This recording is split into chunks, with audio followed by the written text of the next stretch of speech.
আমরা মমতা বন্দ্যোপাধ্যায়ের কাছে আপনাদের মাধ্যমে বার্তা দিতে চাই, সেরমই একজন যোগ্য লোক এখান থেকে মমতা বন্দ্যোপাধ্যায়ের একজন সৈনিক রূপে দাঁড়াবে।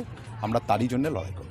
তা কিন্তু মমতা বন্দ্যোপাধ্যায়ের হাতেই যাবে, এটা তো বলার কিছু নেই। এখানে তো মমতা বন্দ্যোপাধ্যায়ের শক্ত ঘাঁটি। আমরা যারা তৃণমূল কংগ্রেস করি, যারা তৃণমূল কংগ্রেসের সৈনিক, মমতা বন্দ্যোপাধ্যায়ের সঙ্গে আছি। কিন্তু এটাও ভাবুন যে আমরা দুর্নীতির বিপক্ষে আছি।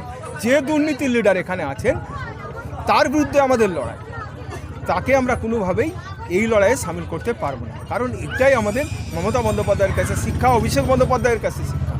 এ তো সব থেকে ভালো যদি কোনো সিট হয় সেটা হচ্ছে এই কেন্দ্র, যেটাকে খারাপ যদি সব থেকে বেশি কেউ করে সেটা করেছেন আমাদের এখানকার যিনি লিডার।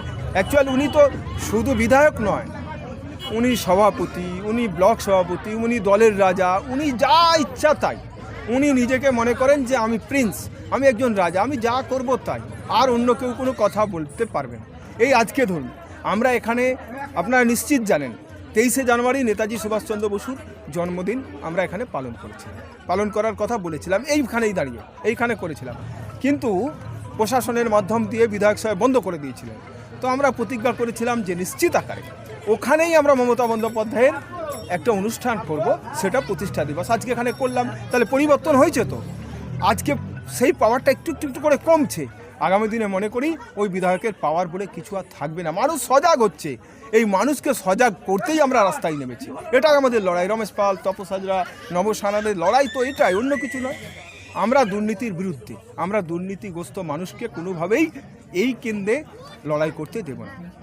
আমাদের দলের মমতা বন্দ্যোপাধ্যায় যখন দল প্রতিষ্ঠা করেছিলেন তখনই বলেছিলেন মানুষের পাশে এবং মানুষের সাথে। আজকে দেখতে দেখতে আমরা 29 বছর পার করেছি। সেইটাই আমরা মানুষের পাশে এবং মানুষের থাকার চেষ্টা করেছি রক্তদান শিবির এবং বস্ত্র বিতরণের মাধ্যমে। এবং আমাদের নেত্রী যে বার্তা দিয়েছিলেন সেই বার্তাকেই আমরা পালন করার চেষ্টা করছি। করার জন্যই তো মমতা বন্দ্যোপাধ্যায় ক্ষমতায় এসেছেন। সমাজে যারা পিছিয়ে পড়েছিলেন, যাদের লাঞ্ছিত, যারা নিপীড়িত, তাদের জন্যই তো মমতা বন্দ্যোপাধ্যায় ক্ষমতায় এসেছেন। তাদের পাশে দাঁড়ানোই তো আমাদের প্রতিজ্ঞা। আজকের দিনে দাঁড়িয়ে আবার প্রতিজ্ঞা নিলাম নতুন বছরে যে আমরা নিপীড়িত মানুষের পাশেই থাকবো। উলুবেড়িয়া মহকুমা থেকে দিচ্ছি শীত বস্ত্র। আমরা 250 থেকে 300 লোককে দেবো। 300 লোককে কুপন দিয়েছি, বাকিটা যারা আসবে তাদেরকেও আবার দেওয়ার চেষ্টা করব। আমরা 29তম বছর বলে নয়, তৃণমূল কংগ্রেস যখন তৈরি হয়েছিল তখন থেকে করাপশানের বিরুদ্ধে আমরা। 100 বছরের তৃণমূল কংগ্রেস যখন তৈরি হবে তখনও করাপশান যদি কেউ করে থাকে সেটাও আমরা তখন বলবো। এইটাই তৃণমূল কংগ্রেসের স্বচ্ছতা, এইটাই মমতা বন্দ্যোপাধ্যায়ের দল আমরা যারা করি আমরা এইটাই বলতে পারি, অন্য কোনো দল পারবে না। আমরা আপনাদের মিডিয়াম মাধ্যম দিয়ে এবং অন্যভাবে বলার চেষ্টা করেছি এবং কালীঘাটেও চিঠি আমরা দিয়েছি, চেষ্টা করেছি পৌঁছে দেওয়ার কথা। আমতাটাতে আমরা যাতে একটা স্বচ্ছ সুন্দরভাবে চালাতে পারি, যারা পুরানো কর্মী আছে তারা যাতে সম্মান পায়, তারা যাতে একটু মনে করি যে আমরা তৃণমূল কংগ্রেসটা করি। আমরা মমতা বন্দ্যোপাধ্যায়ের ছবি দেখলেই আমাদের বুকটা ভরে যায়, কিন্তু সেই মমতা বন্দ্যোপাধ্যায়কে সামনে রেখে কেউ যদি খারাপ কাজ করে এটা আমাদের খুব খারাপ লাগে। 29টা বছরই বলুন, আমরা সবসময় নির্বাচনের মতোই দেখি। মমতা বন্দ্যোপাধ্যায় সেটাই আমাদের শিক্ষা দিয়েছে। আমরা নিশ্চিতভাবে এটাও চাই যে মমতা বন্দ্যোপাধ্যায়ের উপর যত কুৎসা অপপ্রচার হবে বাংলার জনগণ মমতা বন্দ্যোপাধ্যায়ের পক্ষেই থাকবে। অর্থাৎ বিগত দিনেও আমতা কেন্দ্রের মানুষ রায় দিয়েছে মমতা বন্দ্যোপাধ্যায়ের হাতকে শক্তিশালী করার জন্য।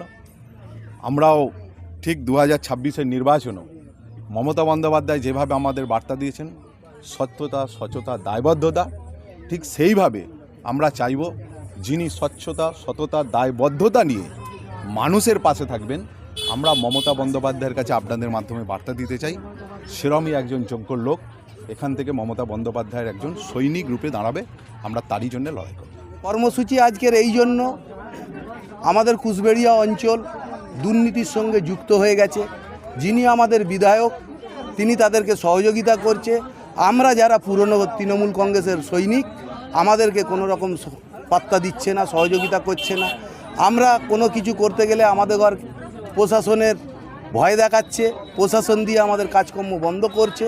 আমরা সাধারণ খেটো মানুষ, কোথাও কিছু করতে গেলে আমাদেরকে প্রশাসন দিয়ে হেনস্থা করছে এবং তার সহযোগিতায় প্রতিটি এখানকার যারা নেতৃত্ব আছে তারা মদত দিয়ে আমাদেরকে হ্যাকেল করছে।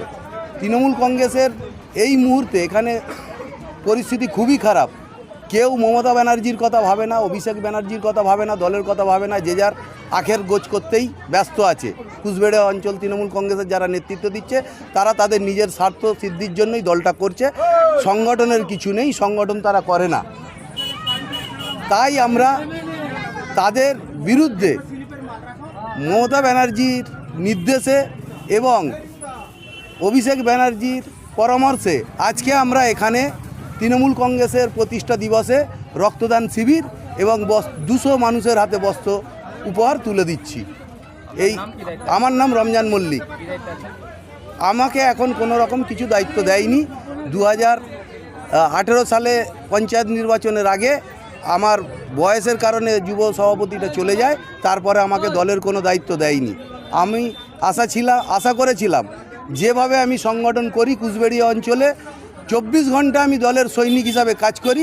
আমি বিধায়কের ওপর আস্থা রেখেছিলাম যে আমাকে তৃণমূল কংগ্রেসের একটা পঞ্চায়েত নির্বাচনের জন্য কোনো নমিনেশন করার একটা কথা বলবে, কিন্তু কোনো রকম আমাকে কিছু দেয়নি, পদও দেয়নি, কিছু দেয়নি, আমাকে কোনো গুরুত্বও দেয়নি। তাই আমি আমার কুচবিহার অঞ্চলের যে সংগঠন আছে যারা দুর্নীতির বিরুদ্ধে লড়াই করছে তাদেরকে সঙ্গে নিয়ে আজকে আমি এই প্রোগ্রাম অনুষ্ঠান করলাম।